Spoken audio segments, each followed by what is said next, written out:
ਨਾਨਕ ਨਾਮ ਚੜ੍ਹਦੀ ਕਲਾ, ਤੇਰੇ ਭਾਣੇ ਸਰਬੱਤ ਦਾ ਭਲਾ। ਚੈਨਲ ਨਾਲ ਜੁੜੇ ਰਹਿਣ ਲਈ ਚੈਨਲ ਨੂੰ ਸਬਸਕ੍ਰਾਈਬ ਜ਼ਰੂਰ ਕਰ ਲਓ ਅਤੇ ਬੈਲ ਆਈਕਨ ਨੂੰ ਜ਼ਰੂਰ ਦਬਾ ਲਓ ਤਾਂ ਕਿ ਤੁਹਾਨੂੰ ਆਉਣ ਵਾਲੀ ਵੀਡੀਓ ਦੀ ਅਪਡੇਟ ਮਿਲਦੀ ਰਹੇ। ਸ਼੍ਰੀ ਗੁਰੂ ਨਾਨਕ ਦੇਵ ਜੀ ਮਹਾਰਾਜ ਜਦੋਂ ਕੂਫਾ ਪਹੁੰਚੇ ਤਾਂ ਉੱਥੇ ਉਹਨਾਂ ਨੇ 3 ਕੁ ਮਹੀਨੇ ਬਿਤਾਏ।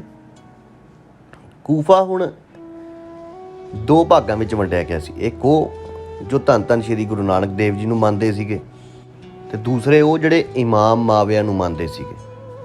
ਗੁਰੂ ਜੀ ਤੋਂ ਗੁਰਬਾਣੀ ਸੁਣਨ, ਕੀਰਤਨ ਸੁਣਨ ਇੱਕ ਮਹਿਲਾ ਆਇਆ ਕਰਦੀ ਸੀਗੀ ਜਿਹਦਾ ਨਾਮ ਸੀਗਾ ਸਲੀਮਾ। ਉਹ ਸੰਗਤ ਲਈ ਲੰਗਰ ਵੀ ਲੈ ਕੇ ਆਉਂਦੀ, ਲੰਗਰ ਪ੍ਰਸ਼ਾਦਾ ਵੀ ਵਰਤਾਉਂਦੀ, ਲੰਗਰ ਵੀ ਬਣਾ ਕੇ ਲੈ ਕੇ ਆਉਂਦੀ। ਸਲੀਮਾ ਜਿਹੜੀ ਸੀਗੀ ਉਹ ਬਹੁਤ ਜ਼ਿਆਦਾ ਧਾਰਮਿਕ ਸੀ, ਰੱਬ 'ਤੇ ਬਹੁਤ ਜ਼ਿਆਦਾ ਯਕੀਨ ਕਰਨ ਵਾਲੀ ਸੀ ਅਤੇ ਉਸਦੇ ਜਿਹੜੇ ਪਤੀ ਸੀਗੇ ਉਹ ਵਪਾਰੀ ਸਨ। ਊਂਟ ਲੈ ਕੇ ਉਹ ਆਪਣੇ ਵਪਾਰ ਲਈ ਬਾਹਰ ਗਏ ਹੋਏ ਸਨ ਅਤੇ ਜਦੋਂ ਸਲੀਮਾ ਦੇ ਪਤੀ ਘਰ ਆਏ ਤਾਂ ਕਿਸੇ ਨੇ ਉੱਦਾਂ ਹੀ ਕੰਨ ਭਰ ਦਿੱਤੇ ਉਹਨਾਂ ਦੇ। ਕਹਿੰਦੇ ਕਿ ਬਾਈ ਜਾਨ ਜਿਹੜੀ ਤੁਹਾਡੀ ਘਰ ਵਾਲੀ ਆ ਉਹ ਕਬਰਿਸਤਾਨ ਦੇ ਕੋਲ ਰਾਤ ਨੂੰ ਕਿਸੇ ਫਕੀਰ ਨੂੰ ਸੁਣਨ ਜਾਂਦੀ ਆ। ਇੱਥੋਂ ਤੱਕ ਕਿ ਉਹਨੇ ਨਮਾਜ਼ ਅਦਾ ਕਰਨੀ ਵੀ ਛੱਡ ਦਿੱਤੀ ਆ ਅਤੇ ਜੋ ਵੀ ਉਹ ਕਰ ਰਹੀ ਆ ਉਹ ਸ਼ਰੀਅਤ ਦੇ ਖਿਲਾਫ ਆ ਅਤੇ ਕਿਤੇ ਲੈਣ ਦੇ ਦੇਣੇ ਨਾ ਪੈ ਜਾਣ ਕਿਤੇ। ਹੁਣ ਗੁਰੂ ਜੀ ਦੇ ਚਰਨਾਂ ਦੇ ਵਿੱਚ ਜਾਣਾ ਕੋਈ ਸੌਖੀ ਗੱਲ ਨਹੀਂ ਗੀ। ਉਹਨਾਂ ਦਾ ਮਾਰਗ ਆਸਾਨ ਨਹੀਂ ਗਾ, ਉਹਨਾਂ ਦੇ ਰਸਤੇ ਆਸਾਨ ਨਹੀਂ ਗੇ। ਐਵੇਂ ਨਹੀਂ ਕਹਿੰਦੇ ਉਲਟੀ ਖੱਲ ਹੋਣੀ ਪੈਂਦੀ, ਖਾਕ 'ਚ ਪੈਂਦਾ ਰੁਲਣਾ, ਲਾਈਆਂ ਨਹੀਂ ਤੇ ਲਾ ਕੇ ਵੇਖ ਲੈ। ਐਵੇਂ ਭੇਦ ਨਹੀਂ ਖੋਲ੍ਹਣਾ। ਗੁਰੂ ਦੇ ਪਿਆਰ ਦੇ ਵਿੱਚ ਰੰਗੇ ਜਾਣਾ, ਫਿਰ ਉਹਦੇ ਰਸਤੇ 'ਤੇ ਚੱਲਣਾ ਸੌਖਾ ਨਹੀਂ ਗਾ। ਅਤੇ ਗੁਰੂ ਜੀ ਸਮੇਂ-ਸਮੇਂ 'ਤੇ ਆਪਣੇ ਕੋਲ ਆਉਣ ਵਾਲਿਆਂ ਦੀਆਂ ਪ੍ਰੀਖਿਆਵਾਂ ਵੀ ਲੈਂਦੇ ਨੇ। ਹੁਣ ਇੱਕ ਦਿਨ ਸਲੀਮਾ ਗੁਰੂ ਸਾਹਿਬ ਦੇ ਕੋਲ ਗਈ ਗੁਰਬਾਣੀ ਸੁਣਨ, ਕੀਰਤਨ ਸੁਣਨ, ਅਤੇ ਉਹ ਗੁਰੂ ਨਾਨਕ ਦੇਵ ਜੀ ਮਹਾਰਾਜ ਦੇ ਧਿਆਨ ਦੇ ਵਿੱਚ ਇੰਨੀ ਜ਼ਿਆਦਾ ਲੀਨ ਹੋ ਗਈ ਕਿ ਉਹਨੂੰ ਪਤਾ ਹੀ ਨਹੀਂ ਲੱਗਿਆ ਕਿ ਕਦੋਂ ਦਿਨ ਢਲ ਗਿਆ। ਅਤੇ ਗੁਰੂ ਨਾਨਕ ਦੇਵ ਜੀ ਸੱਚੇ ਪਾਤਸ਼ਾਹੀ ਨੇ ਤਾਜੁਦੀਨ ਨੂੰ ਕਿਹਾ ਕਿ ਤੁਸੀਂ ਇਸ ਬੱਚੇ ਨੂੰ ਕਹੋ ਕਿ ਘਰ ਚਲੇ ਜਾਵੇ। ਅਤੇ ਤਾਜੁਦੀਨ ਸੋਚਣ ਲੱਗਿਆ ਕਿ ਅੱਜ ਤੋਂ ਪਹਿਲਾਂ ਮੈਂ ਇੱਦਾਂ ਦਾ ਕਦੇ ਵੀ ਨਹੀਂ ਵੇਖਿਆ ਕਿ ਗੁਰੂ ਜੀ ਕਿਸੇ ਦਾ ਸਿਮਰਨ ਤੁੜਵਾ ਰਹੇ ਹੋਣ। ਅਤੇ ਉਹਨਾਂ ਨੇ ਕਿਹਾ ਸਲੀਮਾ ਅੱਖਾਂ ਖੋਲ੍ਹੋ ਅਤੇ ਆਪਣੇ ਘਰ ਜਾਓ। ਸਲੀਮਾ ਨੇ ਧੰਨ ਧੰਨ ਸ਼੍ਰੀ ਗੁਰੂ ਨਾਨਕ ਦੇਵ ਜੀ ਦੇ ਚਰਨ ਛੂਹੇ।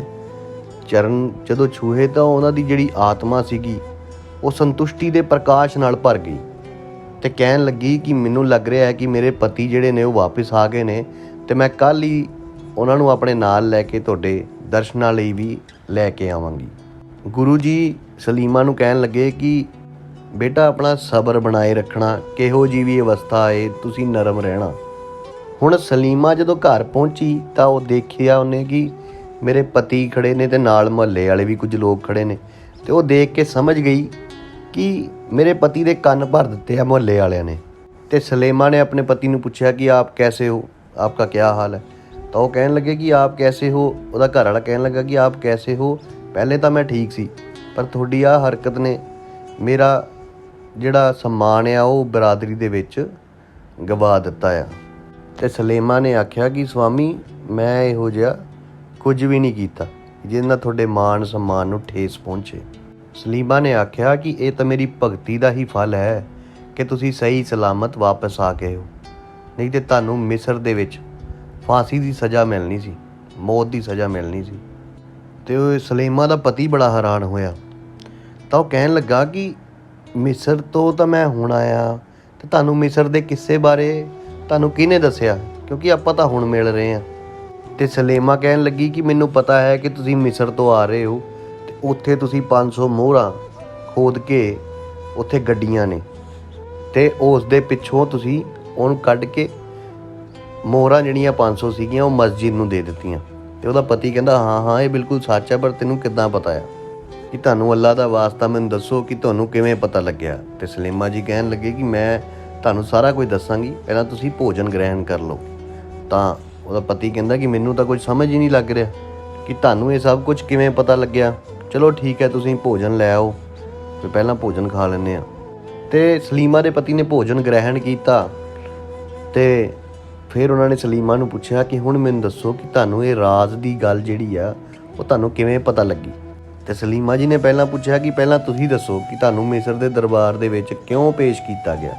ਤੇ ਉਹਨਾਂ ਦਾ ਪਤੀ ਕਹਿਣ ਲੱਗਾ ਕਿ ਤੁਸੀਂ ਇਹ ਸਮਝ ਲਓ ਵੀ ਜੋ ਵੀ ਹੋਇਆ ਸਭ ਖੁਦਾ ਦੀ ਮਰਜ਼ੀ ਸੀ, ਅੱਲਾ ਦੀ ਮਰਜ਼ੀ ਸੀ, ਕਿਉਂਕਿ ਜੇ ਇੱਕ ਭਲਾ ਆਦਮੀ ਉੱਥੇ ਨਾ ਆਉਂਦਾ, ਮੇਰੀ ਜ਼ਮਾਨਤ ਨਾ ਦਿੰਦਾ ਤੇ ਮੈਂ ਪੈਸੇ ਨਾ ਦੇ ਪਾਉਂਦਾ, ਤੇ ਇਸ ਇੱਕ ਕਾਰਨ ਦੇ ਕਰਕੇ ਮੈਂ ਤੁਹਾਨੂੰ ਕਦੇ ਵੀ ਨਹੀਂ ਦੇਖ ਸਕਦਾ ਸੀ।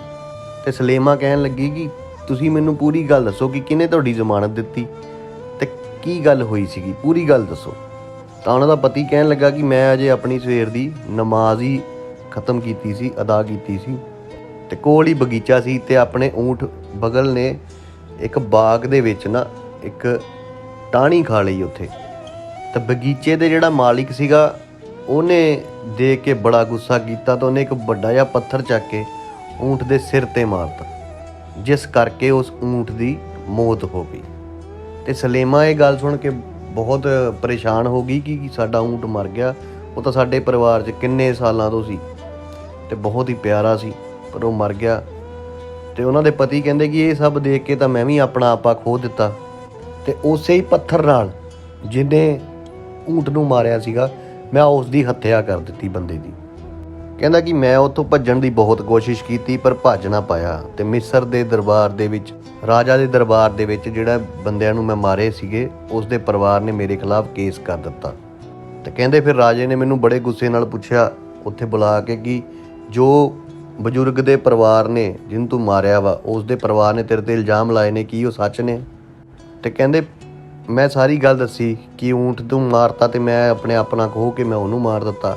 ਤੇ ਰਾਜਾ ਕਹਿੰਦਾ ਕਿ ਜੇ ਊਂਠ ਨੂੰ ਮਾਰਿਆ ਸੀਗਾ ਤੂੰ ਮੇਰੇ ਕੋਲ ਆਉਂਦਾ ਤੇ ਮੈਂ ਤੈਨੂੰ ਇਨਸਾਫ ਦਿਵਾਉਂਦਾ, ਪਰ ਹੁਣ ਤੂੰ ਬਜ਼ੁਰਗ ਨੂੰ ਮਾਰਿਆ ਵਾ ਤੇ ਤੈਨੂੰ ਉਸ ਦਾ ਦੰਡ ਵੀ ਜ਼ਰੂਰ ਮਿਲੇਗਾ। ਹੁਣ ਵੀ ਕੁਝ ਕਹਿਣਾ ਚਾਹੁੰਦੇ ਹੋ?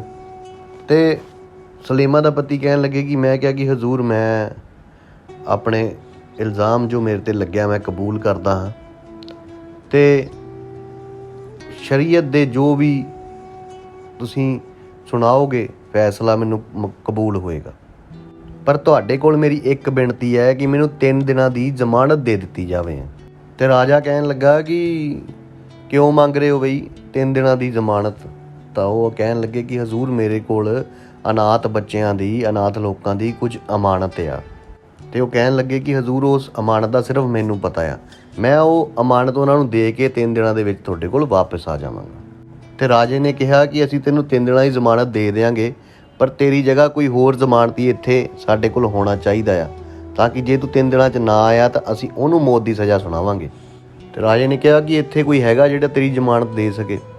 ਤਾਂ ਪਤੀ ਕਹਿਣ ਲੱਗਾ ਉਹਦਾ ਸਲੀਮਾ ਦਾ ਕਿ ਮੈਂ ਤਾਂ ਉੱਥੇ ਇਕੱਲਾ ਸੀ, ਨਾ ਮੇਰਾ ਕੋਈ ਦੋਸਤ ਆ, ਨਾ ਕੋਈ ਮਿੱਤਰ ਆ, ਨਾ ਕੋਈ ਮੈਨੂੰ ਜਾਣਦਾ ਸੀ ਉਸ ਸ਼ਹਿਰ ਦੇ ਵਿੱਚ, ਤੇ ਮੈਂ ਉਸ ਅੱਲਾ 'ਤੇ ਵਿਸ਼ਵਾਸ ਰੱਖ ਕੇ ਮੈਂ ਵੈਸੇ ਹੀ ਕਹਿ ਦਿੱਤਾ ਇੱਕ ਬੰਦੇ ਨੂੰ ਕਿ ਇਹ ਹੈ ਮੇਰਾ ਜ਼ਮਾਨਤੀ। ਤੇ ਰਾਜੇ ਨੇ ਪੁੱਛਿਆ ਕਿ ਤੁਸੀਂ ਇਸ ਬੰਦੇ ਦੀ ਜ਼ਮਾਨਤ ਦੇਣ ਨੂੰ ਤਿਆਰ ਹੋ? ਤਾਂ ਉਸ ਬੰਦੇ ਨੇ ਆਖਿਆ ਕਿ ਹਾਂ ਅਸੀਂ ਤਿਆਰ ਹਾਂ ਜੀ। ਤੇ ਸਲੇਮਾ ਦੇ ਪਤੀ ਕਹਿੰਦੇ ਕਿ ਮੈਂ ਉੱਥੋਂ ਜਲਦੀ ਨਿਕਲ ਕੇ ਆਪਣੇ ਚਚੇਰੇ ਭਰਾ ਮਸਜਿਦ ਦੇ ਕੋਲ ਪਹੁੰਚਿਆ ਤੇ ਉਸ ਪਿੱਛੋਂ ਮੈਂ ਮਿਸਰ ਵੱਲ ਇਕੱਲਾ ਚੱਲ ਪਿਆ। ਤੇ ਕਹਿੰਦੇ ਬਸ ਮੈਨੂੰ ਇਹੀ ਚਿੰਤਾ ਸੀ ਵੀ ਮੈਂ ਸਮੇਂ 'ਤੇ ਪਹੁੰਚ ਜਾਵਾਂ, ਕਿਉਂਕਿ ਹਰ ਵੇਲੇ ਮੈਨੂੰ ਉਸੇ ਦਾ ਹੀ ਚਿਹਰਾ ਨਜ਼ਰ ਆ ਰਿਹਾ ਸੀ ਜਿਹਨੇ ਮੇਰੀ ਜ਼ਮਾਨਤ ਦਿੱਤੀ ਸੀ। ਉਹ ਸਫੇਦ ਕੱਪੜਿਆਂ ਵਾਲਾ ਆਦਮੀ, ਕੁਛ ਮੈਂ ਚਾਹੁੰਦਾ ਸੀ ਕਿ ਉਹਨੂੰ ਕੁਛ ਨਾ ਹੋਵੇ ਮੇਰੇ ਕਰਕੇ। 3 ਦਿਨ ਪੂਰੇ ਹੋਣ ਦੇ ਵਿੱਚ ਕੁਛ ਪਲ ਹੀ ਬਾਕੀ ਸਨ ਤੇ ਕਹਿੰਦੇ ਮੈਂ ਦਰਬਾਰ ਪਹੁੰਚ ਗਿਆ ਰਾਜੇ ਦੇ। ਕਿਸੇ ਨੂੰ ਵੀ ਉੱਥੇ ਯਕੀਨ ਨਹੀਂ ਸੀ ਕਿ ਮੈਂ ਵਾਪਸ ਆਵਾਂਗਾ, ਪਰ ਜਦੋਂ ਮੈਂ ਵਾਪਸ ਆਇਆ ਤਾਂ ਉਸਦੇ ਰਾਜਾ ਜਿਹੜੇ ਸੀਗੇ ਉਹ ਬੜੇ ਖੁਸ਼ ਹੋਏ, ਪ੍ਰਸੰਨ ਹੋਏ। ਤੇ ਰਾਜੇ ਕਹਿਣ ਲੱਗੇ ਕਿ ਅਸੀਂ ਤੁਹਾਡੀ ਇਮਾਨਦਾਰੀ ਨੂੰ ਵੇਖ ਕੇ ਬੜੇ ਪ੍ਰਸੰਨ ਹੋਏ ਹਾਂ, ਬੜੇ ਖੁਸ਼ ਹੋਏ ਹਾਂ। ਮੈਨੂੰ ਲੱਗਦਾ ਸੀ ਕਿ ਤੁਸੀਂ ਵਾਪਸ ਨਹੀਂ ਆਓਗੇ ਤੇ ਇਸ ਨਿਰਦੋਸ਼ ਨੂੰ ਮੌਤ ਦੀ ਸਜ਼ਾ ਮਿਲੂਗੀ, ਤੇ ਤੁਹਾਡੀ ਇਮਾਨਦਾਰੀ ਵੇਖ ਕੇ ਮੈਂ ਤੁਹਾਨੂੰ ਬਰੀ ਕਰਦਾ ਹਾਂ। ਤੇ ਇਸ ਤਰੀਕੇ ਨਾਲ ਸਲੀਮਾ ਮੈਂ ਮੌਤ ਦੇ ਮੂੰਹ ਵਿੱਚੋਂ ਬਚ ਕੇ ਤੁਹਾਡੇ ਕੋਲ ਆਇਆ। ਤੇ ਸਲੀਮਾ ਜੀ ਨੇ ਕਿਹਾ ਕਿ ਤੁਹਾਨੂੰ ਉਸ ਵਿਅਕਤੀ ਦਾ ਚਿਹਰਾ ਯਾਦ ਆ ਜਿਹਨੇ ਤੁਹਾਡੀ ਜ਼ਮਾਨਤ ਦਿੱਤੀ ਸੀ? ਤਾਂ ਘਰ ਵਾਲਾ ਕਹਿੰਦਾ ਹਾਂਜੀ ਬਿਲਕੁਲ, ਉਸ ਫਰਿਸ਼ਤੇ ਦਾ ਚਿਹਰਾ ਮੈਂ ਕਿੱਦਾਂ ਭੁੱਲ ਸਕਦਾ ਹਾਂ, ਜਿਹੜਾ ਫਰਿਸ਼ਤਾ ਮੈਨੂੰ ਬਚਾਉਣ ਆਇਆ, ਪਰ ਸ਼ਾਇਦ ਉਸ ਫਰਿਸ਼ਤੇ ਨੂੰ ਮੈਂ ਕਦੇ ਨਹੀਂ ਮਿਲ ਪਾਵਾਂਗਾ। ਤੇ ਮੈਨੂੰ ਤਾਂ ਲੱਗਦਾ ਆ ਉਹ ਅੱਲਾ, ਉਹ ਰੱਬ ਆਪ ਮੇਰੀ ਮਦਦ ਕਰਨ ਆਏ ਸਨ। ਤੇ ਸਲੀਮਾ ਜੀ ਨੇ ਆਖਿਆ ਹੇ ਕਰਤਾਰ, ਤੁਹਾਡਾ ਲੱਖ ਲੱਖ ਸ਼ੁਕਰ ਹੈ। ਤੇ ਆਪਣੇ ਪਤੀ ਨੂੰ ਕਹਿੰਦੇ ਤੁਸੀਂ ਇੱਥੇ ਹੀ ਰੁਕੋ, ਮੈਂ ਹੁਣੇ ਆਈ। ਤੇ ਉਹ ਕਹਿਣ ਲੱਗਿਆ ਉਹਦਾ ਪਤੀ ਵੀ ਤੁਸੀਂ ਕਿੱਥੇ ਜਾ ਰਹੇ ਹੋ? ਕਹਿੰਦੇ ਮੈਂ ਗੁਰੂ ਜੀ ਨੂੰ ਮਿਲਣ ਜਾ ਰਹੀ ਹਾਂ, ਤੁਸੀਂ ਵੀ ਮੇਰੇ ਨਾਲ ਚੱਲੋ। ਤੇ ਉਹਨਾਂ ਦਾ ਘਰ ਵਾਲਾ ਕਹਿੰਦਾ ਕਿ ਕੀ ਬਕਵਾਸ ਕਰਨੀ ਹੈ, ਮੈਂ ਕਿਸੇ ਹਿੰਦੁਸਤਾਨੀ ਫਕੀਰ ਨੂੰ ਮਿਲਣ ਕਿਉਂ ਜਾਵਾਂ, ਮੈਂ ਅੱਲਾ ਤੋਂ ਇਲਾਵਾ ਹੋਰ ਕਿਸੇ ਨੂੰ ਨਹੀਂ ਮੰਨਦਾ, ਕਿਉਂਕਿ ਉਸ ਅੱਲਾ ਨੇ ਹੀ ਮੇਰੀ ਜਾਨ ਬਚਾਈ ਏ। ਤੇ ਸਲੀਮਾ ਨੇ ਆਖਿਆ ਕਿ ਤੁਸੀਂ ਕੁਝ ਨਾ ਕਹੋ, ਮੈਨੂੰ ਲੱਗ ਰਿਹਾ ਤੁਹਾਡੀ ਜੇਬ ਦੇ ਵਿੱਚ ਕੁਝ ਹੋ ਰਿਹਾ ਏ। ਤੇ ਉਹਨਾਂ ਦਾ ਪਤੀ ਕਹਿੰਦਾ, ਸਲੀਮਾ ਤੁਸੀਂ ਮੇਰੀ ਜੇਬ ਦੇ ਬਾਰੇ ਕਿੱਦਾਂ ਜਾਣ ਸਕਦੇ ਹੋ? ਤੇ ਉਹਨੇ ਜੇਬ ਦੇਖੀ, ਕਹਿੰਦਾ ਆ ਦੇਖੋ ਕੁਝ ਵੀ ਨਹੀਂ ਹੈ। ਪਰ ਉਹਨੇ ਦੇਖਿਆ ਕੀ ਸੀਗਾ, ਉਹ 'ਚ ਬਿੱਛੂ ਸੀਗਾ। ਬਿੱਛੂ ਨੇ ਕੱਟ ਲਿਆ। ਉਹ ਕਹਿੰਦਾ ਮੈਨੂੰ ਬਿੱਛੂ ਨੇ ਕੱਟ ਲਿਆ। ਤੇ ਸਲੀਮਾ ਕਹਿਣ ਲੱਗੀ ਵੀ ਤੁਸੀਂ ਘਬਰਾਓ ਨਾ, ਮੈਂ ਤੁਹਾਡਾ ਜ਼ਹਿਰ ਕੱਟਦੀ ਹਾਂ। ਤੇ ਸਲੀਮਾ ਨੇ ਆਪਣੇ ਮੂੰਹ ਦੇ ਨਾਲ ਉਹ ਜ਼ਹਿਰ ਕੱਢ ਕੇ ਥੁੱਕ ਦਿੱਤਾ। ਤੇ ਉਹਦੇ ਪਤੀ ਕਹਿੰਦੇ, ਸਲੀਮਾ ਮੈਨੂੰ ਲੱਗ ਰਿਹਾ ਕਿ ਤੁਹਾਨੂੰ ਕੁਝ ਹੋ ਗਿਆ ਹੈ, ਤੁਹਾਡੇ ਅੰਦਰ ਕੋਈ ਦਿਵਯ ਸ਼ਕਤੀ ਆ ਗਈ ਹੈ, ਕੋਈ ਪਰਮਾਤਮਾ ਦੀ ਸ਼ਕਤੀ ਆ ਗਈ ਹੈ। ਤੇ ਸਲੀਮਾ ਕਹਿਣ ਲੱਗੀ, ਇਹੋ ਜਿਹਾ ਕੁਝ ਨਹੀਂ ਹੈ, ਮੈਂ ਜੋ ਕੁਝ ਵੀ ਕੀਤਾ ਉਸ ਕਰਤਾਰ ਦਾ ਨਾਮ ਲੈ ਕੇ ਹੀ ਕੀਤਾ ਆ, ਕਿ ਮੈਂ ਚਾਹੁੰਦੀ ਹਾਂ ਕਿ ਤੁਸੀਂ ਵੀ ਮੇਰੇ ਨਾਲ ਇੱਕ ਵਾਰੀ ਗੁਰੂ ਜੀ ਦੇ ਦਰਸ਼ਨ ਕਰਨ ਜ਼ਰੂਰ ਚੱਲੋ। ਤੇ ਪਤੀ ਮੰਨ ਗਿਆ। ਉਹ ਕਹਿੰਦੇ ਠੀਕ ਹੈ ਸਲੀਮਾ, ਜਿਵੇਂ ਤੁਸੀਂ ਕਹਿੰਦੇ ਹੋ ਮੈਂ ਉਵੇਂ ਹੀ ਕਰਾਂਗਾ। ਤੇ ਉਹ ਗੁਰੂ ਜੀ ਦੇ ਦਰਸ਼ਨ ਕਰਨ ਚੱਲ ਪਏ। ਤੇ ਜਦੋਂ ਉੱਥੇ ਪਹੁੰਚੇ, ਦੂਰੋਂ ਗੁਰੂ ਜੀ ਨੂੰ ਦੇਖ ਕੇ ਉਸਦਾ ਪਤੀ ਕਹਿਣ ਲੱਗਾ, ਉਹ ਸਲੀਮਾ ਇਹ ਤੇ ਉਹੀ ਫਰਿਸ਼ਤੇ ਨੇ ਜਿਨ੍ਹਾਂ ਨੇ ਮੇਰੀ ਉੱਥੇ ਜ਼ਮਾਨਤ ਦਿੱਤੀ ਸੀ। ਤੇ ਜਦੋਂ ਸਲੀਮਾ ਕਹਿੰਦੇ ਕੌਣ ਹੈ ਤੁਹਾਡੀ ਜਿਹਨੇ ਜ਼ਮਾਨਤ ਦਿੱਤੀ ਸੀ, ਤੇ ਸਾਹਮਣੇ ਧੰਨ ਧੰਨ ਸ਼੍ਰੀ ਗੁਰੂ ਨਾਨਕ ਦੇਵ ਜੀ ਮਹਾਰਾਜ ਬੈਠੇ ਹੋਏ ਸੀ। ਤੇ ਗੁਰੂ ਜੀ ਨੇ ਉਸ ਬੰਦੇ ਦੀ ਜ਼ਮਾਨਤ ਦਿੱਤੀ ਸੀ। ਤੇ ਉਹਨਾਂ ਨੇ ਮੱਥਾ ਟੇਕਿਆ ਗੁਰੂ ਜੀ ਨੂੰ, ਚਰਨ ਛੂਹੇ ਦੋਨਾਂ ਜਾਣਿਆਂ ਨੇ। ਤੇ ਇਹ ਗੱਲ ਜਲਦੀ ਹੀ ਸਾਰੇ ਕਿਤੇ ਫੈਲ ਗਈ ਉਸ ਜਗ੍ਹਾ ਤੇ ਉੱਥੇ ਗੁਰੂ ਜੀ ਦੇ ਹੋਰ ਅਨੁਯਾਈ ਬਣ ਗਏ। ਨਾਨਕ ਨਾਮ ਚੜ੍ਹਦੀ ਕਲਾ, ਤੇਰੇ ਭਾਣੇ ਸਰਬੱਤ ਦਾ ਭਲਾ।